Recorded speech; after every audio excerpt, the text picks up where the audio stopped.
What's the backstory to Blinken's comments on the Starlink? Well, Vonnie, the latest, it's sort of the latest installment of this quite complicated relationship between Musk and, in simplest terms, with the U.S. government. He was quoted in excerpts from a biography. He was quoted last week as saying that he had shut down Starlink, this vital tool, as Blinken said, when Ukraine wanted to attack Russian warships anchored in Crimea, which, of course, is the region of Ukraine that Russia annexed forcibly in 2014. And so this set off a whole sort of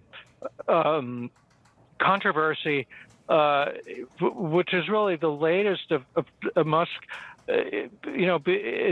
being injected into geopolitics, if you will. This is a private company. At the same time, more recently, SpaceX has become a Pentagon contractor. Musk is a private citizen. His company has said, well, really, Starlink is intended as a civilian tool. But of course, they know that it's also being used by the Ukrainians on the battlefield. So this was the backdrop to what Secretary Blinken was asked about. This was a CNN interview, and basically he said, "Well, I'm not going to comment on the military specifics of this particular episode, or even whether it's true or not." And although Musk confirmed it, then, but what we do expect is that Starlink will remain available, and it should remain available to Ukrainians. So there you have it. It's a sort of a big ball of wool, quite well known, but it takes all these twists and turns, as of course we know that Elon Musk is not shy about broadcasting his opinions.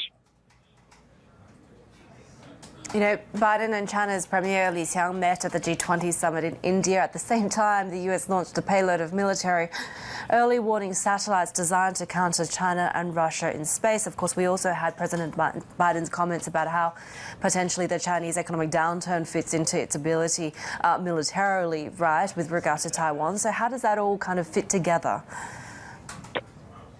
Well, it fits together in the sense that there's been a space race or sort of a Star Wars kind of situation brewing for quite a while in space. The question here is, can China and also Russia threaten, critical U.S. satellites that are up there in space? And this mission that took off today from Cape Canaveral is the first of its kind by the U.S. They've been quite secretive, the Pentagon, about it. Haven't released much publicly, but what went up today is a payload of satellites that's been described by some of the officials as a kind of a watchdog and in space once it's up there, and it's part of a system that's supposed to be fully operational.